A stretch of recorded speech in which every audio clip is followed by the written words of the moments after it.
네, 영어 낭독 한 권으로 500권 읽기 도전하고 있는 테드 쌤입니다. 지금 찍고 있는 영상은 그냥 엑스트라 영상이라고 생각하시면 되고, 읽고 있는 버니큐와 외에 다른 책이 이제 읽고 싶은 책이 있어서 그거를 읽고 있는, 지금 이제 시작하려고 하는데, 영상으로 한번 기록을 남기고 싶어서 한번 찍어봅니다. 뭐 어떤 다른 이유는 없고요. 그냥 이런 책도 낭독을 할 때 읽고 또 이런 책들이 낭독에 도움이 된다. 또 재미도 있고요. 그래서 그냥 한번 찍어봅니다. 그냥 한번 찍어봤어입니다. 자, 제목이 뭐냐면 테일스핀 샌드라 브라운. 꽤 인기 있었던 책이라고 합니다. 뉴욕 타임스 베스트셀러였다고 합니다. 자, 한번 읽어보겠습니다. 그냥 한번 가벼운 마음으로 읽어보도록 하겠습니다. Chapter 1 9:42 p.m. No, not doing it. When I called, you were Johnny on the spot. But I didn't know then about the weather. It's a soft insolent dash. The fog ain't solid. You can fly through it, you know, like a cloud. Or didn't your online flight school teach that? The young pilot rolled his eyes. They closed the Atlanta. Closed it. How often does that happen? It must be bad. Or the airport wouldn't have been shut down the night before Thanksgiving. Be reasonable. Dash pressed his busy hand over his heart. Unreasonable. I'm the soul of reason. The client, on the other hand, he don't care the airport is shut down. He wants this box here. He slapped his hand down on top of the black metal container sitting on the counter behind him. To get there, he pointed in a generally sudden direction. Tonight, I guaranteed him that it would. Then you've got a customer relation problem. It was called Dash. First, because the few who'd ever known his real name had forgotten it, and second, because the name of his charter and air freight company was Dash at all, older than he owned up to being. Dash had a potbelly that served the same purpose as a cowcatcher on a locomotive. A little cloud really could stand in the path on his stomping tread. Always under a deadline, his singular expression was a scowl. As menacing as that growl was, however, thus far it hadn't fazed the pilot, who was resistant to taking off from Columbus, Ohio for Atlanta, where for holiday travelers the weather was screwing with the tight schedules and well-laid plans. And if air flight was your business, satisfaction guaranteed, it was screwing with your livelihood. Frustrated, Dash clamped down on an unlit cigar and walked it between his stationed teeth. Smoking was prohibited in the fixed base operator, his rules, but also his cigars. So he gnawed on one whenever somebody was giving him a hassle he didn't need, as now. No real flyer would get squeamish over a little fog, he said. The pilot gave him a look. Okay, only to himself. Dash conceded that it was more than a little fog. It was the likes of which no one alive had ever seen. People along the Atlantic seaboard had awakened this morning to find their cities and the towns engulfed. The fog had created traffic hazards and general havoc cover the eastern third of the United States and showed no sign of lifting. The The Weather Channel was getting a ratings boost. Meteorologists were practically giddy over the phenomenon, which one had described as biblical, and another had called epochal. Epochal. Dash wasn't sure what that meant, but it sounded grim. What the blasted fog meant to him was lost revenue. At Hartsfield, Jackson, and the other major airports, and a double-digit number of status passengers, flights, and cargo carriers had been grounded on this Thanksgiving, even when it seemed that everybody in the nation was trying to get from wherever they were to someplace else. Dash figured it would. Dash figured it would take. Dash figured it would take till Christmas for the carriers to unsnarl the mass, but that was of no concern to him. His concern was keeping his fleet of airplanes in the air, shutting stuff that people paid to have shuttled in the shortest amount of time possible. Birds nesting in the hangar didn't make money. He needed this pilot to grow a pair and quick so he could back up the guarantee he'd made to his client. The doctor remembered that this box would reach Atlanta before morning. Hoping to shame the young aviator into taking off, Dash looked him up and down with unconcealed scorn. You could make it fine if you wanted to bad strength. Scared of the fog, or scared you wouldn't be back tomorrow in time for your mama's turkey dinner and pumpkin pie? I'm waiting it out, Dash. End of discussion.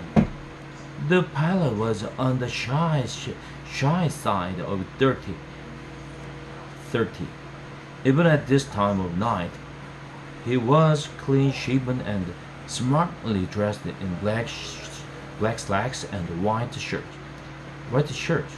His eyes were clear, like he hadn't violated the FAA's bottle to throttle minimum of an 8-hour abstention from alcohol before flying, and also had gotten that many hours of sleep. Dash had years of experience sizing up flyers of every caliber, from Top Guns to prop dusters. He gauged this one as an uptight sticker who flew by the book and wouldn't know an aeronautical instinct if it bit him in the ass. He abided by the rules no matter what. All the rules, all the time, no exceptions. Dash wanted to strangle him. Curbing that impulse, he tried again. You will be jogging the Beechcraft. You will be jogging the Beechcraft. Just had it overhauled. You know, all the latest technology, new seats, cush as they come. The pilot stood his ground. When the weather in Atlanta clears and the airport reopens a decade from now, Dash interrupted in a shout. If they respond right at this minute, it'd be hours before they work through the stack up. By then, your tuna fish sandwiches will have spoiled. The client had agreed to pay for a catered box lunch for the crew. It had been delivered wrapped up all nice in white pasteboard box. It, too, sat on the counter behind them. In an ominous mutter, Dash added, They will have spoiled or been snatched. He cast a look across the lobby toward the sofa against the far wall. The couch was an eyesore. Its turquoise and template upholstery was lumpy, stringy, greasy in spot, and stained with not even God knew what. But its condition seemed not to matter to the man stretched out along it. He lay on his back, hand linked over his stomach. A year-old aviation magazine with curved pages tended over his face while he slept. Dash came back around to the pilot, still speaking in an undertone. He said, "We get all kinds of passengers here, you know. I will guard my lunch until I can take off." Dash exhaled with agitation.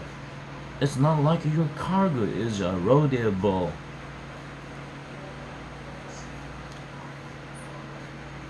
He had actually flown one such snorting mean bastard from Canaan to Abilene in a dish tree. Damn thing had bucked all the way there. The bull, not the plane, which had been sweetheart.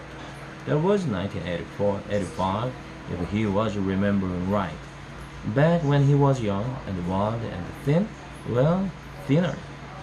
He sighed with nostalgia for the good old days and then resumed his argument with the pilot. "All you will be carrying tonight is this fancy tackle box. The airport is closed, Dash." "The Big Mama, yeah, but..." "And so is every FBO in a 200-mile radius of Atlanta." Dash shifted the cigar from one side of his mouth to the other, then held up both hands in surrender. "Okay, you win. I will cut you in for a larger share. I can't spend extra pay if I'm dead." Dash bit off the soggy end of his cigar and spat the wad into the trash can. "You're not gonna get that."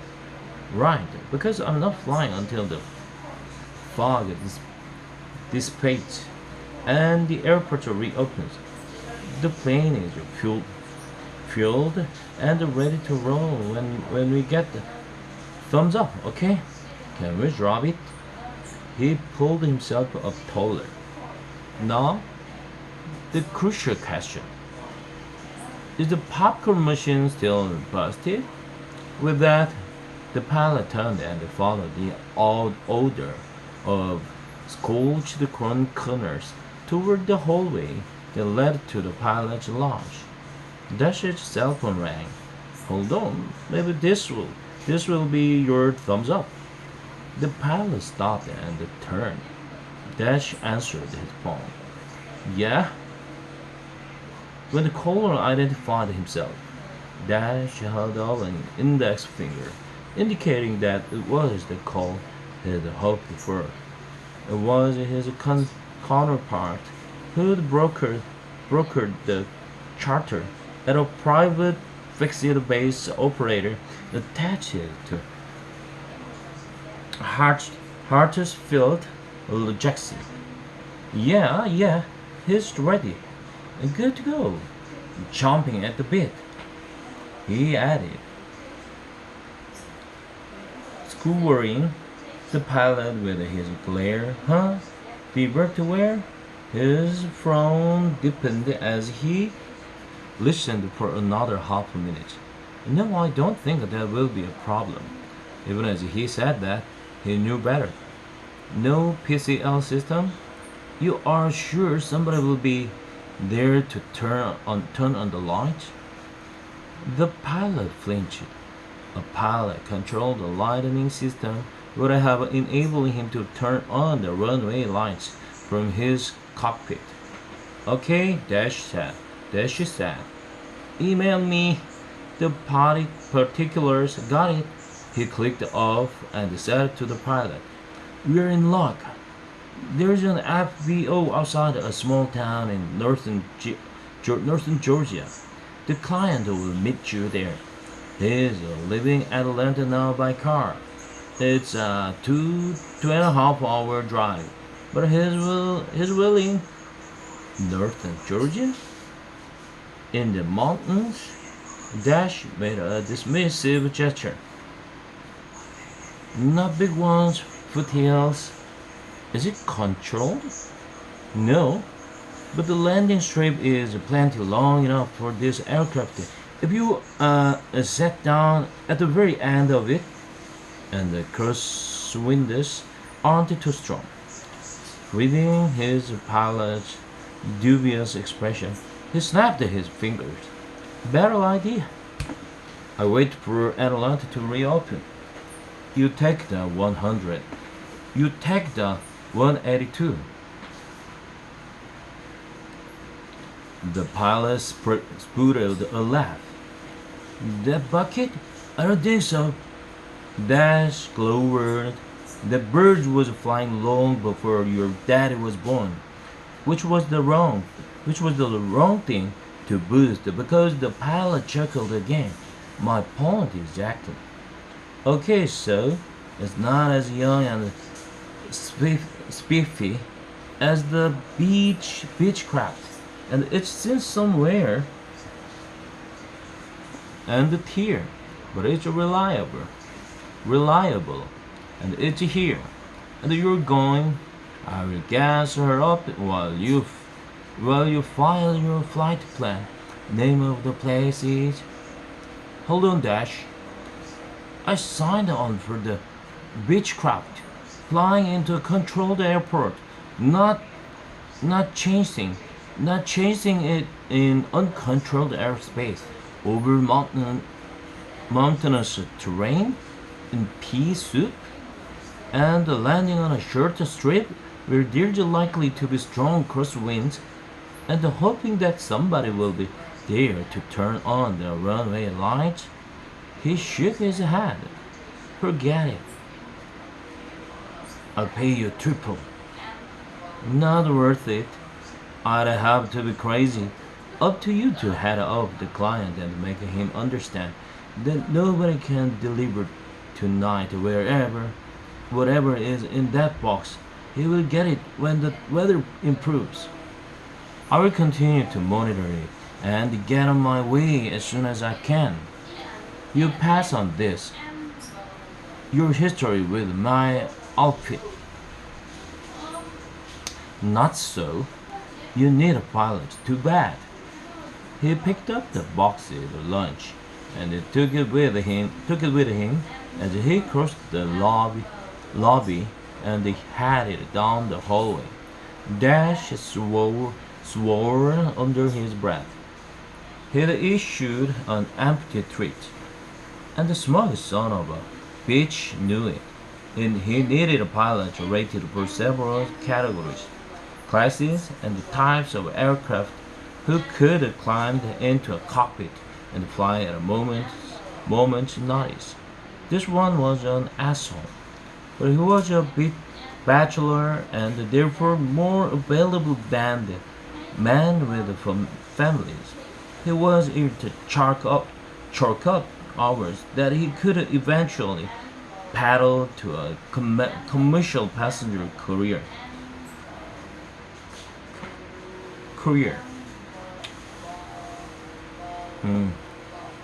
오케이. 여기까지만 하겠습니다.